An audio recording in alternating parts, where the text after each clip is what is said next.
I'm Owen, and this is my 93 Toyota pickup. It's a 22re with a W56. I have an 87 4Runner. Running stock gears, 410s, and 33 by 12.5 tires. Runs roughly a 5-inch suspension lift and a 3-inch body lift. Head was redone this past summer with some important polish, very minor. It's just shy of 400,000 clicks. Custom exhaust work, custom framework, and just about every upgrade you can do for ball joints and U-joints.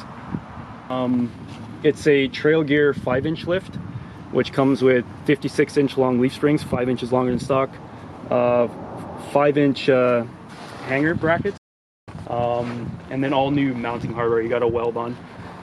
It has a U-bolt flip kit, so no bolts dragging underneath. Bilstein 5100s on all 4 corners.